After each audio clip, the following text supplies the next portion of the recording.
कर्कट राशि व्यक्ति विशेष बृहस्पति चलन कहापाई केमिति एई परिप्रेक्षी रे आमे आज आलोचना करिबा। बृहस्पति ग्रह 2025 मसीह रे आपण को राशि पाई क्यों प्रकार फल प्रदान करिवे।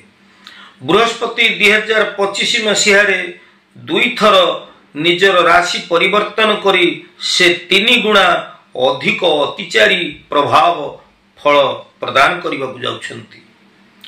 आमे जानिचे जे वर्तमान वृष राशि रे बृहस्पति रहिचंती जे आसंता 15 मे 2025 रे मिथुन राशि के आसीबे, पुनर्बार 19 अक्टोबर 2025 रे कर्कट को आसीबे, 11 नवेम्बर 2025 रे कर्कट रे थाइकरी बृहस्पति बकरी हो जिबे एवं 4 डिसेम्बर 2025 रे पुनर्बार मिथुन राशि को प्रत्यावर्तन करिवे।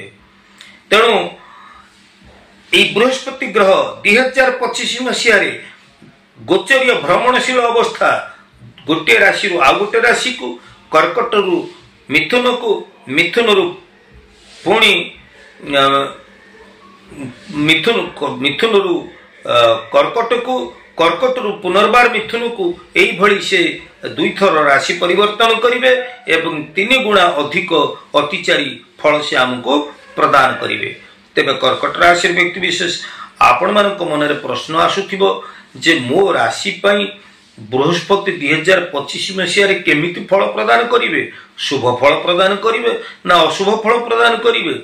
तेबे कर्कट राशि व्यक्ति विशेष आपण को राशि संपर्क रे मु बृहस्पति चलन प्रभाव संपर्क रे खूब संक्षिप्त तथ्य रखा जाउछि। तेबे जे दर्शक माने व्यक्तिगत भाव रे परामर्श नबा पई इच्छुक, जो मानकर जीवन रे कोनोसी प्रकार भी समस्या रहिछि, समस्या जहा थाउ ना कहीं आपणकर वास्तुजनित समस्या पई, आपणकर व्यक्तिगत जीवन रे समस्या पई आपण मते व्हाट्सएप रे जोगाजोग करि परिबे। तेबे मन रखंतु यह निशुल्क सेवा नुहे, व्यक्तिगत परामर्श निशुल्क सेवा नुहे। अन्यथा मते फोन करंतु नहीं, बारंबार मते आपण माने फोन करंतु नहीं एवं मोर भावलोक को आपण माने बुझी निश्चित भाव रे आपण व्यक्तिगत परामर्श चाहते मोर व्हाट्सएप को आसीबे, अन्यथा मते फोन करिवे नाही। तेबे हां आउ डेरी करिबानी जानिबा कर्कट राशि संपर्क रे। कर्कट राशि रो जे बृहस्पति ग्रह रहिचंती से द्वादश भाव को आसीजिबे। केमिति आसीबे आपण अति सहज उपाय जानि परिबा। वर्तमान रहिचंती वृष राशि रे, वृष राशि को छाड़ी कि मिथुन को आसीबे बृहस्पति, आपणकर कर्कट राशि। तेणु आपणकर राशि ठरू आपण गणिबे मिथुन राशि पर्यंत। कर्कट, सिंह, कन्या, तुला, बिच्छा, धनु, मकर, कुंभ, मीन, मेष, वृष, मिथुन केताला 12 हला ना नहीं। तेणु आपणकर द्वादश भाव को बृहस्पति आसीबे।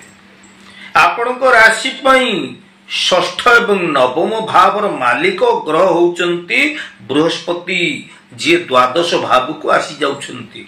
द्वादश भावरु व्यय भाव, षष्ठ भावरु रोग, ऋण, शत्रु आदि कथा हम विचार को नहीं थाउ।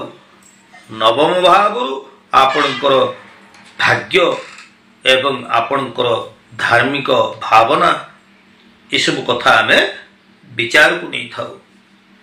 तेबे आपणकर द्वादश भाव रे बृहस्पति रही चतुर्थ भाव को, षष्ठ भाव को एवं अष्टम भाव को दृष्टि निक्षेप करिवे। यह द्वारा आपणकर की प्रकार फल आपण प्राप्त हेबे आसंतु जानिबा। प्रिय कर्कट राशि व्यक्ति विशेष आपणकर ए वर्ष बृहस्पति चलन प्रभाव हेतु आपण धार्मिक यात्रा करि पारंती। आपणकर परिवार रे सुख शांति आपण फेरी पाइबे। आपणकर पछर थिबा विवादीय लोक, शत्रु लोक एमाने परास्त हेबे, शत्रु प्रतिहत हेबे एवं शिक्षार्थी माने उच्च शिक्षा लाभ करिवार सुजोग पाइबे।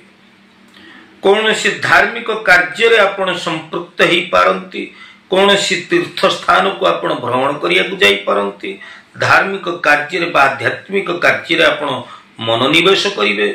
भूमि संपत्ति वाहन आदि बृहस्पति ग्रहंकर चलन द्वारा आपण प्राप्त हो पारे। तेबे आपणकर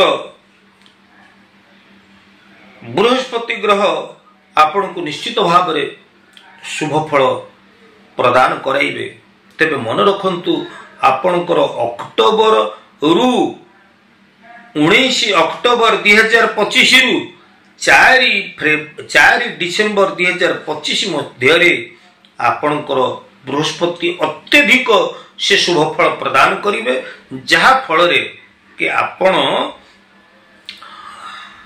गोटे व्यापक परिवर्तन ए समय भितर जमती पदोन्नति है, आपणकर भूमि भवन वाहन आदि प्राप्त हवा, कौन सी क्षेत्र आपणकर अर्थ प्राप्ति हवा, ये किछि ना किछि आपणकर शुभ फल को आमे आशा करुछे। तबे बृहस्पति ग्रह आपणक पई निश्चित भाव में शुभ परिणाम आनीदेवे 2025 मसीह। तेज दर्शक बंधु आम जाचे जे जीवे द्वितीय धन धान्य भोगी स्वार्थ लाभम न पुंचकेशु जामित्र संस्थे विपुलांच लक्ष्मीश्च एकादश सर्व शुभम फलम ददात। आपण मानक मन प्रश्न आसुथिबो जे द्वितीय रे पंचम रे नवम रे एकादश रे शुभ फल बृहस्पति प्रदान करती, जे मो राशि रे तो द्वादश भाव रे बृहस्पति आसीबे, से केमिति शुभ फल प्रदान करिवे। देखंतु आपणकर बृहस्पति षष्ठ भाव नवम भाव बालिक भाव रे से रही आपणकर चतुर्थ भाव को षष्ठ भाव को एवं अष्टम भाव को दृष्टि निक्षेप करिवे, जाफल आपण निश्चित शुभ फल पाइबे। किंतु आपणकर स्वास्थ्य हेतुक समस्या, आपणकर स्वास्थ्य हेतुक समस्या, परिवार रे काहारी स्वास्थ्य को लेकर अनावश्यक खर्च वृद्धि, निजर स्वास्थ्य जनित समस्या एवं सेथिपाई आपणकर अनावश्यक खर्च वृद्धि एवं आपणकर पारिवारिक गृहस्थ जीवन रे बुझामणार अभाव हेतुक शांति, एगुड़िकर कुप्रभाव मध्य बृहस्पति चलन प्रभाव देखा मिल पाए। तेणु मोट पर जदि हम विचार करवा ताले आपण 2025 मसीह बृहस्पति शुभाशुभ मिश्रित फल प्राप्त होगा जाउछंती। तेज दर्शक बंधु आसंता 29 मार्च 2025 मसीह शनि महाग्रह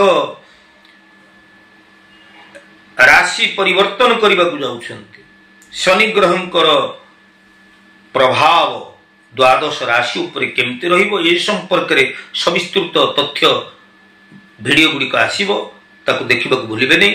तेबे आज तो समय ही जाइछि दर्शक बंधु। तेबे आज उपस्थापना आपको केमती लगे आपंकर सुचिंतित मतामत अपेक्षा मुझे ज्योतिर्विद सुधीर आज दर्शक बंधु परवर्ती ध्यान देखा से पर्यंत जय जगन्नाथ।